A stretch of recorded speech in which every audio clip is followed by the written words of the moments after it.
बस बाबूजी, बहुत आप लोग की शराफत हम देख लेंगे। आप लोग के निकाले से हम अपना ही घर से निकले वाला नहीं थी। ये घर हमारा, हमरा पति के है। और यहाँ वापस आए खातिर हमके केहू के इजाजत मांगे के जरूरत नहीं के। करे कुलक्षणी ते फिर आ गए, तोर भाई तोरा के छोड़ के चल गए, पति तोरा के दुत्कार देले, फिर कौन मुंह लेके आ गल बाड़े? इहे मुंह लेके आ गई नहीं, अपन हक लेवे आइल बानी। हमार भाई हमके छोड़ के चल गई ना, तो हमरे और हमरे भाई के बीच के बात है, हमने बैठ के बात कर लेवल जाए। और जहां तक बात हमरे पति के है ना, वो हमरा से नफरत नहीं के करत। वो तो बस अपना बेबसी और लाचारी के कारण हमके खुद से दूर करे के कोशिश करता है। लेकिन ना, जबले हमार सास चलता तबले हम यहाँ अपना घर में रह के अपन पति के सेवा करब, हमके केहू ना रोक पाई। चुपचाप एहजा से चल जा, और ज्यादा बोलबू ना तो हम पुलिस के फोन करके बुला दे। हाँ बुलाओ, बुलाओ पुलिस के, अरे जल्दी बुलाओ। हमू देखता नहीं ना, कौन पुलिस एगो ब्याहता पत्नी के अपन अपाहिज पति के सेवा करे से रोकतिया।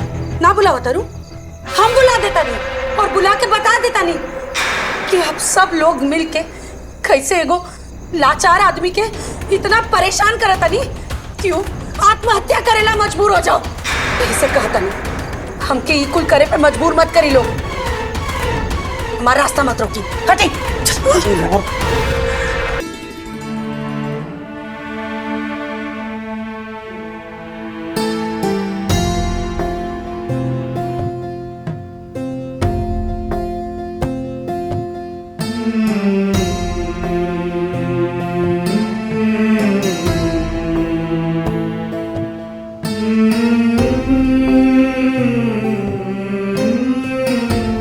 हमार धर्म करम वाली बहुरिया, हाँ यही जा पूरा घर भूख से मरता और ई महारानी देश भर का ठेका लेके यही जा आसन लगा के बैठल बाड़ी।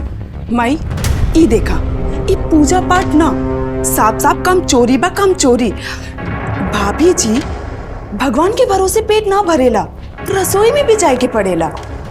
ऐसा कोनो बात ना, हम पूजा खत्म हो गई, हम अभी रसोई में जात रहनी, बस तनी पूजा बाकी रहल। अरे सुबह सुबह काहे चिल्लात रहो जाए के भाई?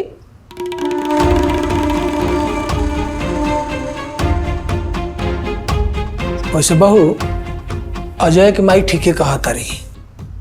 देखा, धर्म कर्म अपना जगह, लेकिन बाकी लोग के कम से कम समय पर नाश्ता पानी तो मिले के चाहिए। हैं? जी बहू, गृहस्थी नियम से चलेला, ऐसे काम चोरी से ना। बाबूजी, वो लोग का सवेरे सवेरे भाभी के पीछे पड़ गए? हाँ, भाभी सवेरे से उठे ले, झाड़ू पोछा करे ले, दूध जाकर मंदिर में बैठ गए, तो कौन ऐसा अनर्थ आ गई? चुप, एकदम चुप कर। बड़न के बीच में तोरा के बोले के कोनो जरूरत नहीं खे। हाँ, जब देखा ये कामचोर भाभी का पक्ष लेवत रहेला। भाभी खड़े होके खाली तमाशा देखबू कि जाके चूल्हा चौका भी संभलबू कि सब जब भूखे मर जाइए तब तहार पूजा पाठ खत्म हुई ना, अभी जाता नहीं। हे भगवान, पिछला जन्म में कौन ऐसा पाप कैले रहनी है? हाँ, एगो बेटा के जिंदगी कुलक्षणी बर्बाद कर देले और एक ये खानदान का नाक कटावे में तुलल बा। हाँ माई, सही कहा तारू। एक अजय भैया जो दिन रात ठेकेदारी पे मेहनत करके पैसा कमा रहा बाड़ा, और ई नवाब जादे घर में बैठ के मुफ्त के रोटी तुरत आ रहे, और ऊपर से कामचोर भाभी के चमचागिरी करत आ रहे। अरे बंटिया, कुछ काम धाम करबे, कैसे यहाँ आवारा की तरह घूमत रहबे? ई बेरोजगारी, कामचोरी, हैं? ऐसे कब तक चली? अरे कुछ तो अपन भाई से सीख, तनी ऐसे गुण तो संभाल ले कि एकदम समझ ली कि हमने के पूरा परिवार की किस्मत है फूटल बात। बाबूजी, वो लोग बात बतंगड़ मत बनावा, हम कुछ बड़ा करे वाला जल्दी बने दिखाइए। और भाभी के ऐसे ताना मत मारा कर तू लोग। चुप कर, एकदम चुप कर, और जाके ना बाहर जाके कोनो काम धंधा खोज। हाँ, एक तो बेरोजगार बेटा, ऊपर से कामचोर बहू। हे भगवान, हमके उठा ला यहाँ से।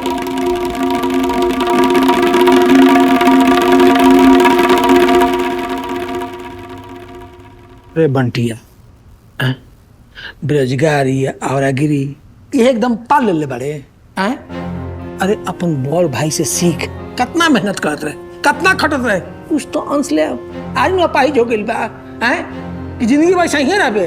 हमनी के किस्मत में फुटल बा तोनी के देख के। बाबूजी इतना छोट बात को बतंगड़ मत बनावा, हम जल्दी कुछ बड़ा करे वाले बने। बड़ा करे वाला बने, करके दिखाओ कैठे में।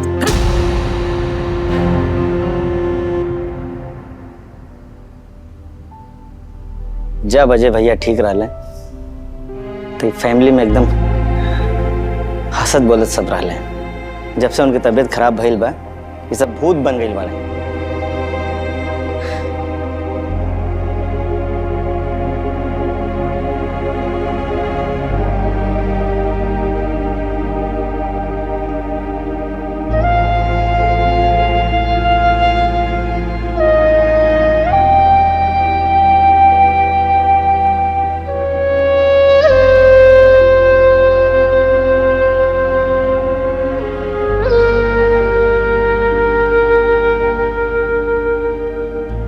अभी कब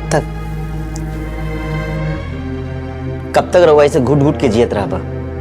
अरे हम कितना दिन से देखा तानी कि घर के लोग राउर के बात बात पे ताना मारेले, जुलुम करेले, मगर रहुआ कुछ ना बोले, चुपचाप सहेली।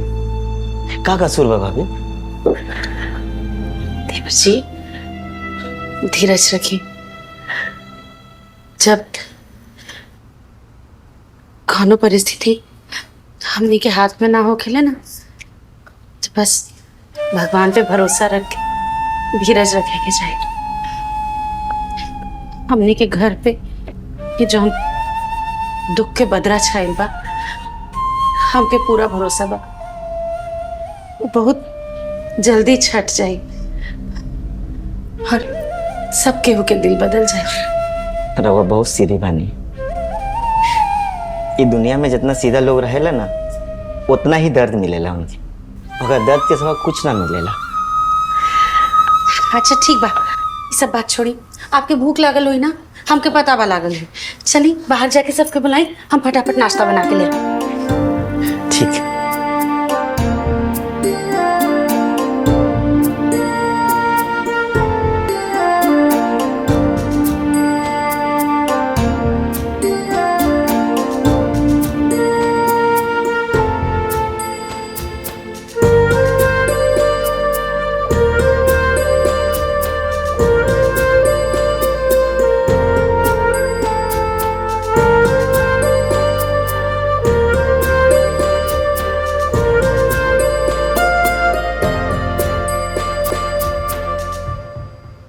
अरे बंटी, जब से अजय के पालिस मर ले बा तब से अपन ठेकेदारी के काम धाम छोड़ के कुछ ज्यादा ही अपन प्यारे दुलारी भौजी के पीछे घूमत पड़े। हाँ, जब देखा दिन रात भाभी भाभी, ओकरा आगे पीछे घूमला से फुर्सत मिल जाए ना तो कुछ काम धंधा कर ले। अरे माई एकरा के कहे डांटत बाड़ो? ई तो निकम्मा भाई परम पूज्य भाभी जी के सेवा में लगल बाड़ा, और आजकल तो अजय भैया से ज्यादा बंटी भैया भाभी के पल्लू पकड़ के घूमत आ रहे। जैसन जय के औकात वैसे ही नो के संगत। नीलू ठीक है कहती, सही में अजय के किस्मत खराब बा। अरे ओकर अकल में तब गुस्सा बनल बा, तबे न के लक्ष्मी मेहरारू के पीछे पीछे घूमेला। छोड़ा ये सब लोग, खाना खा। ये देखा दाल है कि पोखरा का गंदा पानी, न हमें कोनो स्वाद बा न कोनो सुगंध बा। हाँ, ऐसे अपने जैसे मनहूसियत जैसे खाना बना के हमेशा रख देवेली, ओकर तो मती मारल गए। साथे साथे हमनी के जीभ का स्वाद भी बिगाड़े में तुलल बा। माई तू दाल खातिर होवा दारू? ई देखा सब्जी आलू कच्चा बा, एमे कोनो स्वादे नहीं के। ऐसा लागता कि नून और मसाला के घरी ना भाभी के धक्का लाग गई हुई। जब दिन रात रोवे से फुर्सत मिली तब ना खाना अच्छा बनी। और माई ऐसे खाना खैले से तो हमारी फिक्रे खराब हो जाए। भात बनेले बिया, लागता कि ईटा पत्थर में डाल देले बिया, चुनहु के ओकरा टाइम नहीं है। अरे एकदम का कहीं अरे खाना तो कम से कम ढंग से बनावे के चाहिए हाँ। हैं? अगर ये सब ऐसा खाना खाई आदमी तो इंसान बीमारे न पड़ जाए। जब से घर में आए बेनु खाली दरिद्रा घुसेगी, जान लो तू लोग। बस करा बाबूजी, माई बस करा, बहुत हो गई तो लोग के। नीलम तू एकदम चुप रहा। अच्छा तो इन लोग के सिर्फ बहाना चाहिए नुकसान निकाले खातिर। अरे भाभी किचन में देखा कितना काम करत बड़ी, देखा नहीं खे का खराबी हुआ खाना में? बंटी कुछ ये खाना में का कमी बा? ये तो लोग के ताना मारे के बहाना चाहिए। भाई चुप कर, तोरा के ज्यादा बोलेगी बा का? हाँ, हमनी जे कहत बानी सब सही कहत बानी। जब से कुलच्छनी घर में आई बा ना, तो हमारे घरे का सुख चैन सब बर्बाद हो गई बा। घर के साथे साथे हमरे लड़का का भी करम फूट गई बा, जेकरा पल्लो ऐसे मेहरारू पड़ गई। हाँ माई सही कहा तारू। अजय भैया हीरा जैसन लड़का एकरा से शादी करके ना जिंदगी बर्बाद हो गई। और अजय भैया का तो किस्मतें फूटल रही। और ऐसा औरत ना दुश्मन के भी मन ना मिले के चाहिए, जे पूरा घर बर्बाद करके रख ले भैया।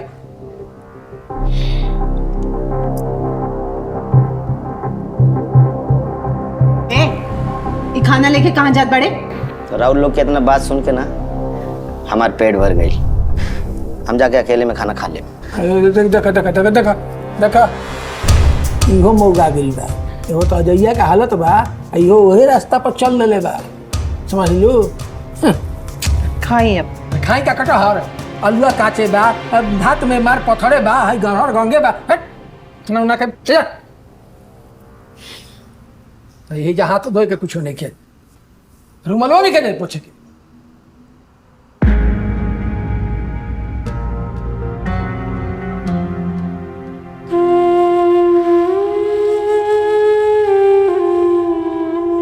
जी आइए, खाना बना के लिए आइल बनी, फटाफट खा ली। अरे देखिए, ऐसे हिम्मत ना हारल जाला। अरे आपके पसंद के गोभी आलू के तरकारी और गर्मा गर्म रोटी बनौले बानी, पूरा खाए के पड़ी। कोनो नाटक ना चली आज। रह दफो ना, अब कब लेता रहा भरोसे जिंदा रहा। आधा शरीर तो हमार खराब हो गई बा। भगवान हमार जान काहे ना ले। जो ना प्रेम के खातिर तू अपना माई बाबूजी भाई से लड़के हमारा पास आई मानो, सब चकनाचूर हो गई। हम हाँ कर रहे बानी। ऐसा शगुन बात ना बोलल जाला जी। डॉक्टर कहले बाड़े ना, बस तनी सा मेहनत करब तो सब ठीक हो जाए। हाँ देखिए, कल हमनी के नया फिजियोथेरेपिस्ट के पास जाए के बना, कोनो नया मशीन लेके आए बड़े, और से एक्सरसाइज करब ठीक हो जाए। आप अपना गोड़ पर खड़ा हो जाए, हमके पूरा यकीन बा। ऐसे हिम्मत मत हारिए आप। बंद कर बोला, बंद कर अपन झूठा दिलासा। हमरा के ना जाए के बा कोनो डॉक्टर के पास, ना जाए के भावना के, ना जाए के बा। हमरा पे काहे गुस्सा निकाले तनी जी? हम तो बस हम काहे ना दिखाई गुस्सा। बंद कर अपन ही। हमारा पूरा शरीर खराब हो गई बा। हम तारा के कुछ ना दे सकेली, न प्रेम न सहारा।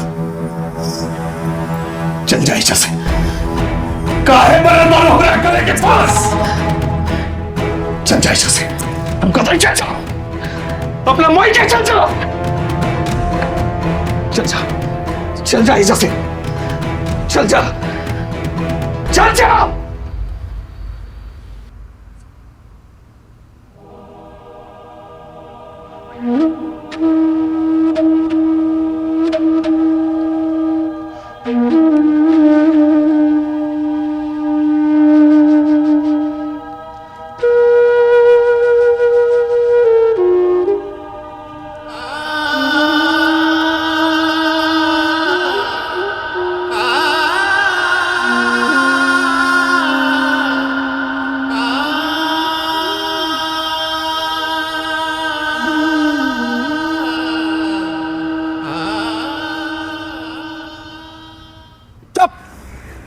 ऐसा निकम्मा लेकर तो हम केहू के घर में देखला ही ना रही। खाली बैठा बैठा मुफ्त के रोटी ठूसाता। अरे कोनो काम धंधा की चिंता बाकी ना, आगे सोचले का बड़े। बाबूजी भैया जल्दी ही ठीक हो जाइए, फिर हमने इनके ठेकेदारी चालू हो जाएगी। अगर ना ठीक भइल तो बाबूजी ऐसा काहे कहते रहे लोग? बंटी तोहार बाबूजी सही कहत बाड़े, तू अपाहिज के बारे में ज्यादा मत सोचा। तोहार ऐसे बर्ताव रहे ना तो शादी ब्याह खातिर तोरा के क्यों ना पूछी। माय मुझे अरे बंटिया के डाटा छोड़ा, वो मुझे कुछ सुन के आयल बानी। आज तो अनर्थ हो गई, हमने खाते महाकल्याण हो गई। अरे इतनी पातर छीतर बात काहे छिटकावट बाड़े, सही सही बताओ कि का देख के आयल बाड़े। अरे माई आज तो अजय भैया कमाल कर देले बाड़े, भाभी के मुंह पे एकदम धुकार देले बाड़े। बेचारी खाना खियावे जात रही, थरिया फेंक के मार देले। पूरा खाना छितरा गई और कह देले कि हम तोरा संगे कोनो हॉस्पिटल या डॉक्टर के पास ना जाई। और सीधे साफ साफ मुंह पे कह देले ई घर छोड़ के तू अपन नैया काहे लेके चल जा।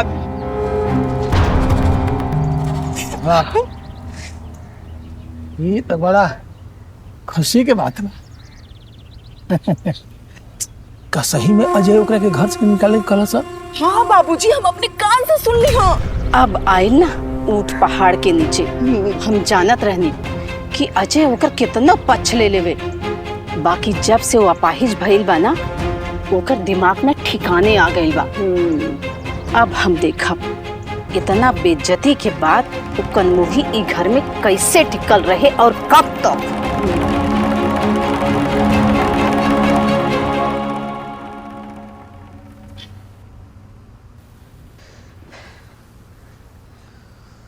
भैया ये का कर देला भैया? जकरा साथे रहुआ जिंदगी भर साथ निभावे के कसम खेले रहनी, आज ओकरे साथे ई ढा देली।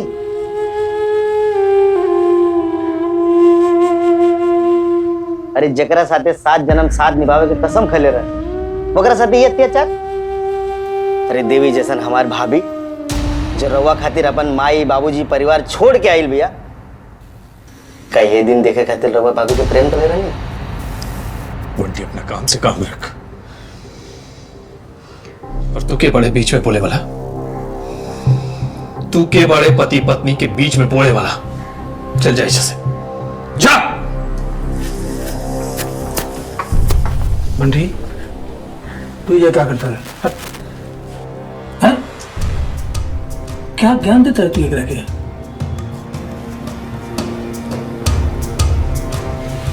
अजय बेटा नीलू जी कहा तरीका उस सच बा? क्या तू सही में वो कलंकनी के घर से निकाले के बोल दिले बड़ा? बोलत बेटा हमके तो अपने कान पे विश्वास ही नहीं किया होत। सच बताओ ना, तू ओके ओकर औकात दिखा देला। हमरा के तो लागल आज भी ओकर पक्ष ले, लेकिन बेटा आज तू अपने माई के छाती चौड़ा कर देला। हाँ भैया साफ साफ बता दी, कल से ही करम जली हमरा आँख के सामने दिखाई न देवे के चाहिए। उनका तू सच में ओकरा के नैहर भेजे के मन बना ले बाड़ा ना? हाँ हाँ ये सच बा। नीलू जोन कहा था नहीं, एक एक अक्षर सच बा। हम कह दिले बनी पूनम से कि हमने के रिश्ता खत्म हो गइल बा। तो भैया नेक काम में देरी कौन बात के? जोन कल करे के चाहे वो आज हो जाए। भैया तू भाभी के नैहर फोन करके उनके भाई से कह दा कि वो आके अपने बहन के ले जाए। हाँ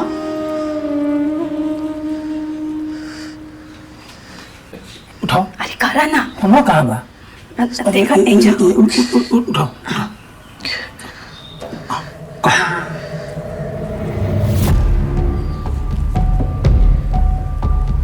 हेलो साहिल, साले साहब अजय बोला था नहीं, आप कल गाड़ी से आई और अपना बहन पूनम के ही घर से लेके जाई। हमार और पूनम के रिश्ता खत्म हो गई बा। हम जोन कहा था नहीं साफ साफ सुनी बस। मिल गई छुटकारा बेटा, तू हमने का मन में एकदम गदगद कर देला। अब जाके घर पवित्र हो जाए। देखा ना बाबूजी, हम कहत रही ना कि भैया ओकरा के एक दिन घर से लात मार के भगा दे हैं। अब आई मजा। तो बेटा आज हमारा बेटा हो के फर्ज निभा देला। तारा के हमनी के कितना समझावत रही जा कि वो अपन प्रेम के जाल में तारा के फंसा के तार मती के भ्रष्ट कर देले रहे। हम तारा से प्रेम ना करते रहे ना, ओकरा तो प्रेम रहे दौलत से, बंगला से प्रेम रहे, समझला। अब ओकर भाई अगर दोबारा आयल ओकरा के एजा से ऐसन खदरल जाई कि दोबारा पलट के देखे ना। तो चली चली खुश खबरें मनाई जाए। ना ना दुख खबरें भौजी के, अरे ना ना पूनम देवी के, चली चली।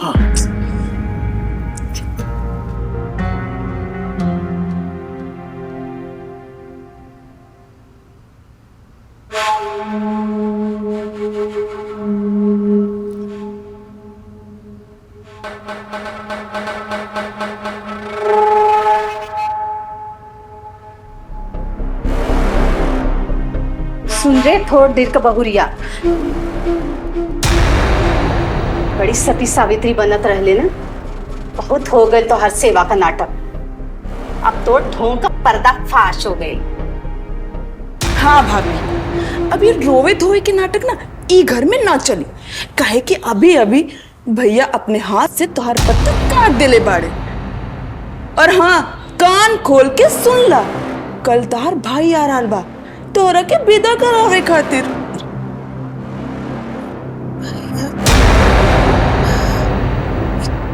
का कर रहल बाड़ू नीलू? अजय जी हमरा साथ ऐसा नहीं के कर सकत।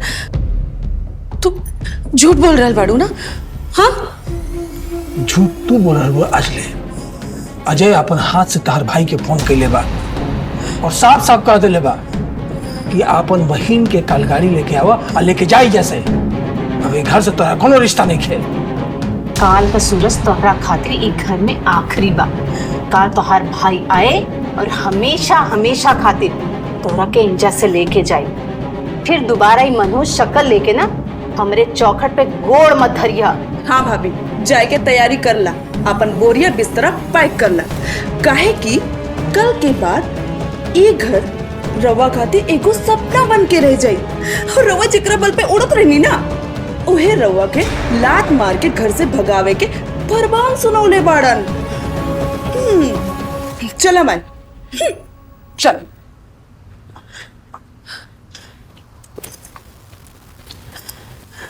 पंटी तू कम हो देखता रे हैं?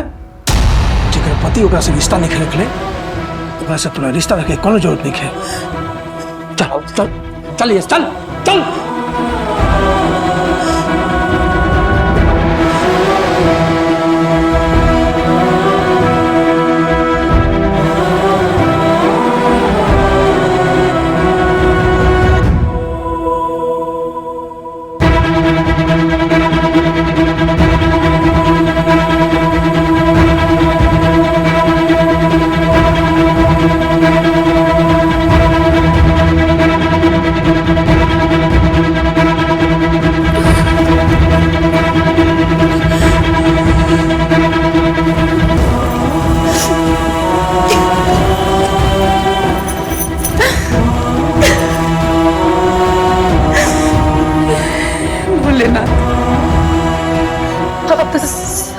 करे वाला बन जोनी में इतना दुख कहीं डाल देनी। कोना जन्म के कोना कर्म के ऐसा पापा हमार बताई।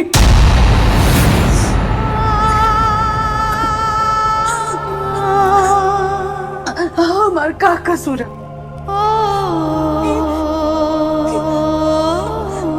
सुख दुख में अपन सुहाग के साथ देवे के कसम कहनी है। 14 दिन से वहाँ के व्हील चेयर पर आई नहीं, और दिन से हमके अपन देह के सूद बुद्धता रहे। हम दिन रात एक कर देनी बस ताकि हमार सुहाग फिर से अपना गोड़ पर खड़ा हो जाए। ये हमार कसूर है। अरे एकरा खातिर हम पूरा दुनिया के इतना ताना सहनी, एक घर के लोग के इतना ताना सहनी, सब सुननी चुपचाप। ये कसूर है हमारा, खाली उनके।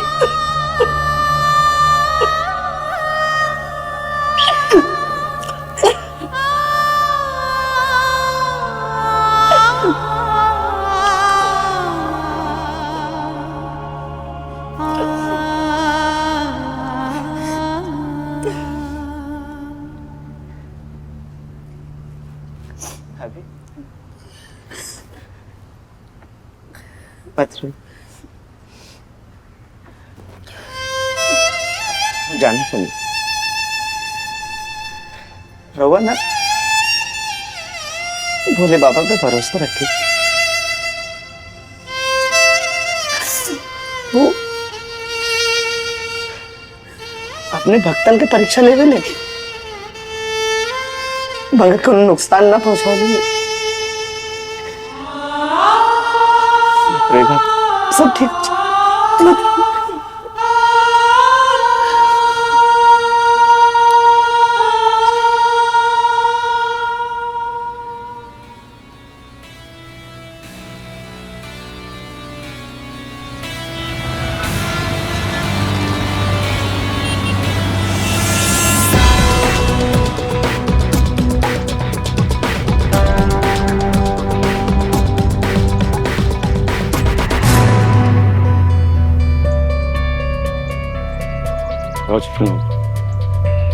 आगे ला लो, तारे इंतजार करते रहे।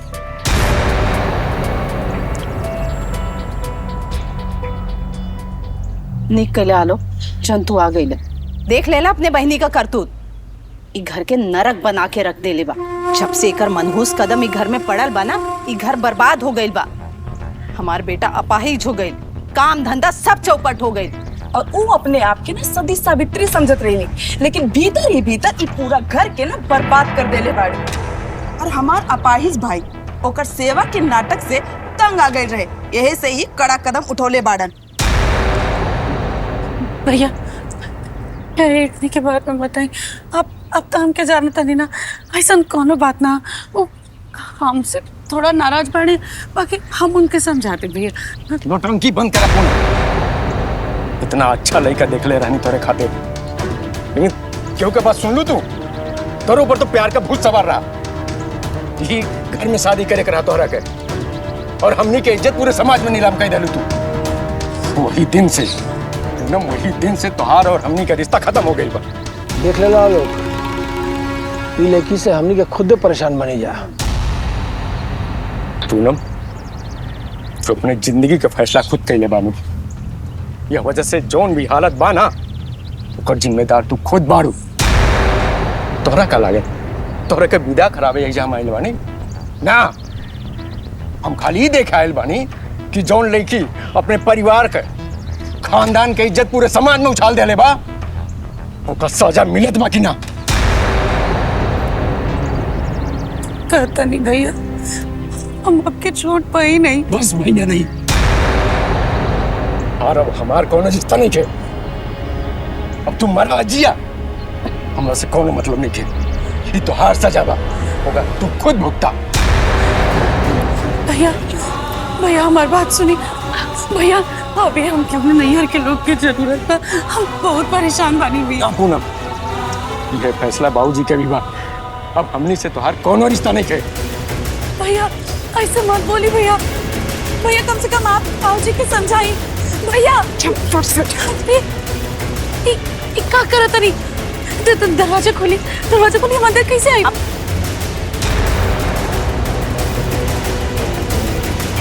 तोरा के यहाँ आवे की कोनो जरूरत नहीं थे।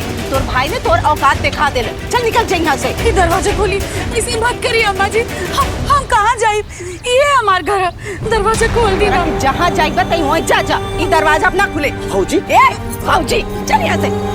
अरे भाऊजी, भाई भाऊजी कहाँ थे यहाँ सड़क पे? भाऊजी, भाऊजी, भाई ऐसा मत करो। वहाँ पर जॉब क्या कर? तू ज्यादा मत बोला, एकर जो जगह रहे ना वो मिल गए। जाए जैसे करी इसकी ऐसे मत चल खोटे करे बाड़ू। जाए जैसे जल्दी भौजी का कहाँ है भौजी? जान को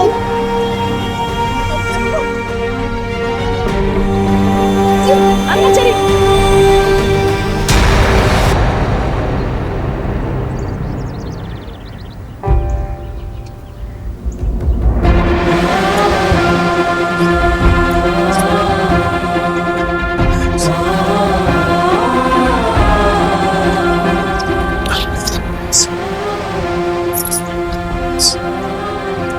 सही काय तणू बहिणी एकर भैया एका ऐके भाई डांट के गई ने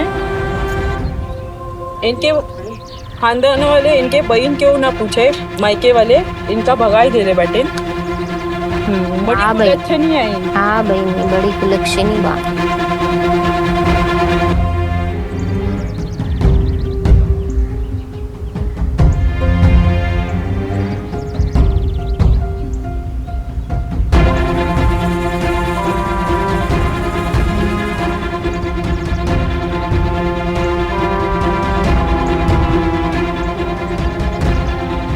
हाँ सही कही हूँ बहनी।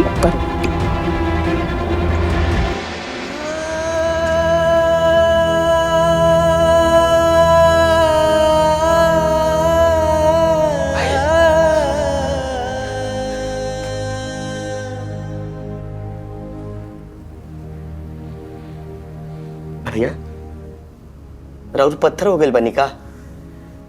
अरे वो गली में भाभी के साथ तमाशा होता।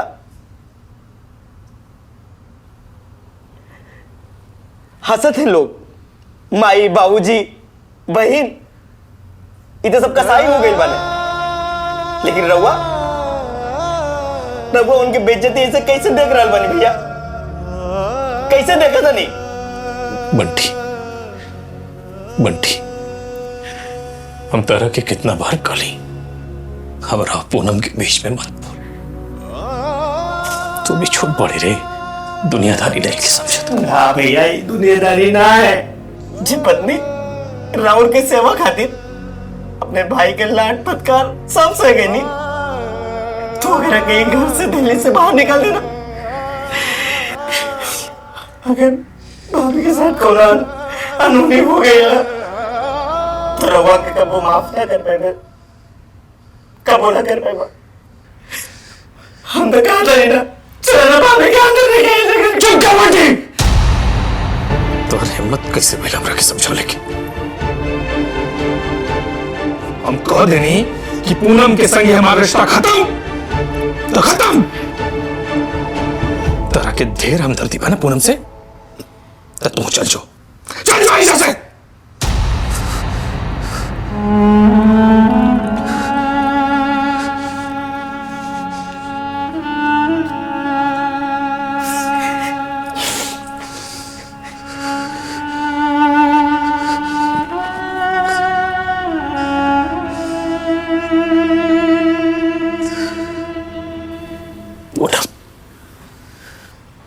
हमरा के माफ कर था पूनम।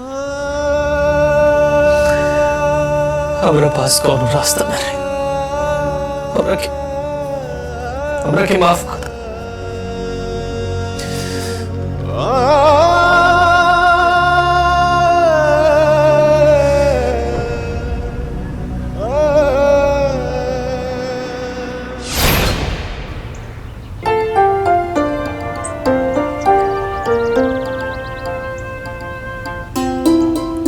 बंटी बंटी हेलमेट लेके आइया। हाँ आ गए नहीं भैया, तीन हेलमेट। चला लेके बैठा बाहर लगा। अच्छा चले। अरे एक मिनट, टिफिन टिफिन भुला गई नहीं। कहाँ कैसन धूम चढ़ल बा कि खाए पिए के भी ख्याल नहीं के। अच्छा सुना, दोपहर में कोनो होटल में बैठ के मत खाइया, खाना साथ में दोनों भाई बैठ के खाइया। अरे भाभी खुशबू से तो ऐसा लगा कि हमारे मन पसंद के पनीर और पूरी बनने वाली है। अब दोपहर तक इंतजार ना करब भाई, यही खा के चली। हाँ भाभी ये सुना, हाँ। खाना पे कम काम पे ज्यादा ध्यान दे। अच्छा पूनम माँ, टेंडर निकले वाले को प्रार्थना करिए। हम भोले बाबा से प्रार्थना करें आप ही के टेंडर मिली। Thank you. ध्यान से जाए। ठीक है, इला हेलमेट लगा लिया। हाँ अच्छा।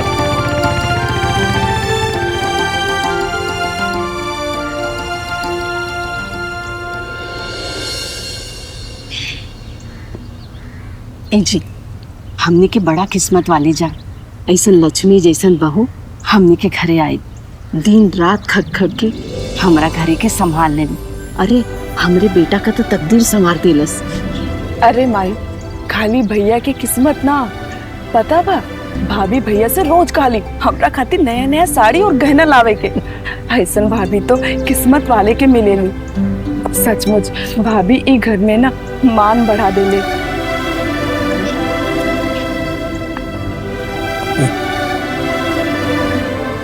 तुम लोग एकदम सही कहा तर। जब से पूनम ई घर में आयल बिया न, अजय के ठेकेदारी में दिन दुगनी रात चौगनी बढ़त होता। हमार बहू साक्षात पनपोहना ही।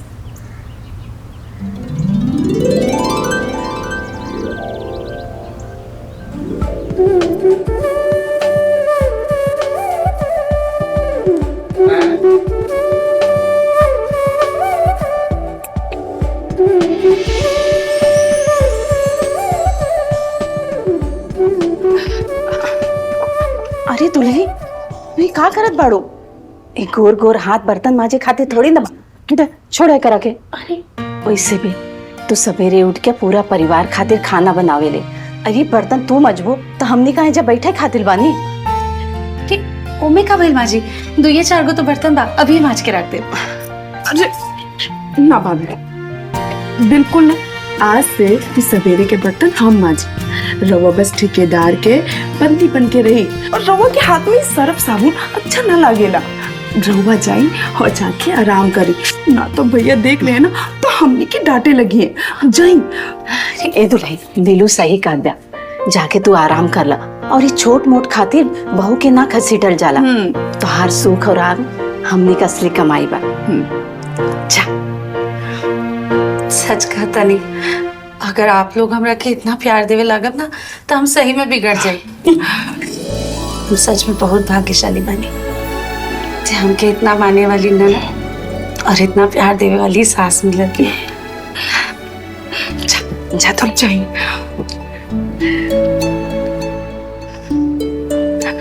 नीलू, जल्दी से ते बर्तन मांज। हाँ हाँ अभी।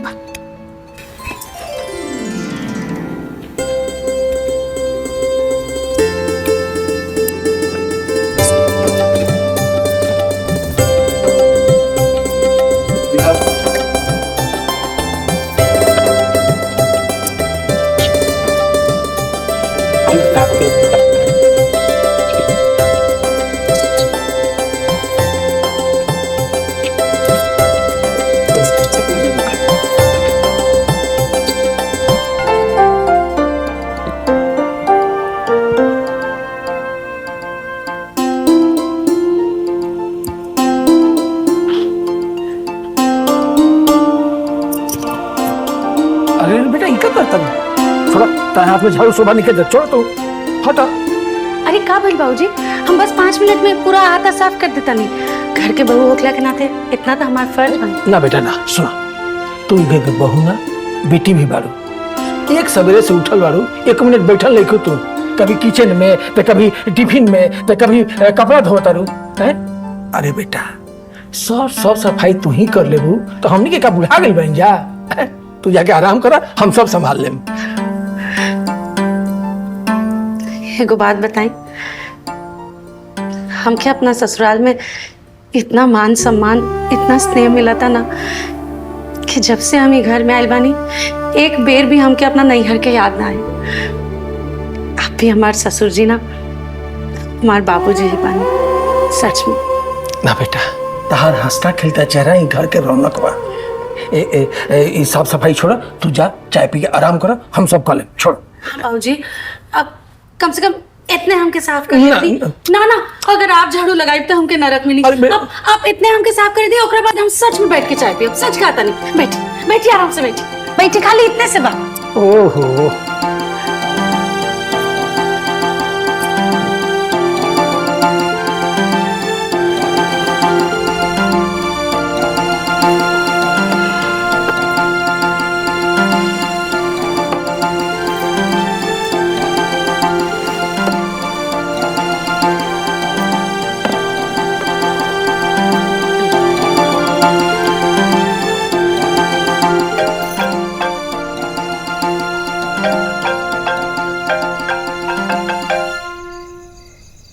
देवर जी के फोन है। हाँ देवर जी। हेलो भाभी। हेलो भाभी, अजय भैया के तबीयत बहुत खराब हो गई बा। का हो गई? अरे पैरालिसिस मार देले बा।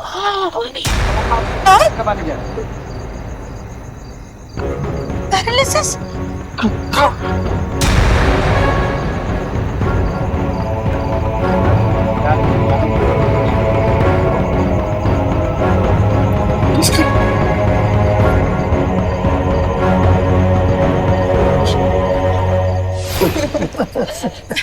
खाई ना। हाँ भाई, ले लो, ले मुंह में ठाक। हाँ भाई।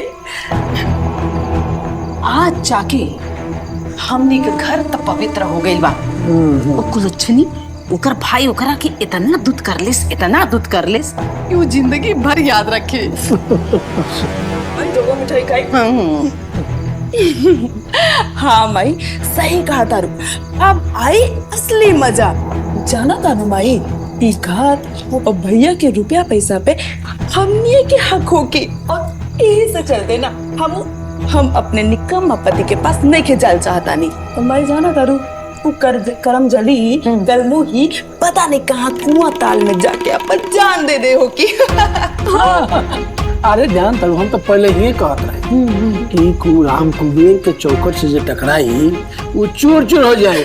ई पकड़ हम लगल सब निकल।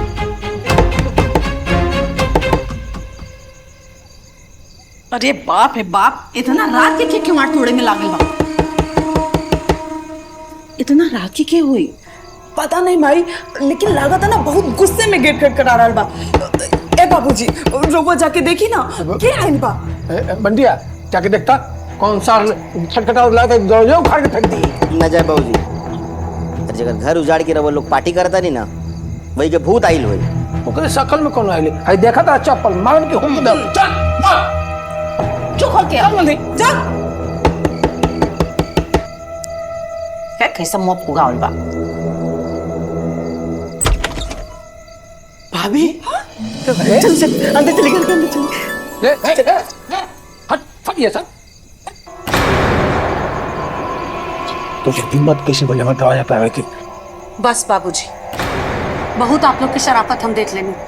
आप लोग के निकाले से हम अपना ही घर से निकले वाला नहीं थी।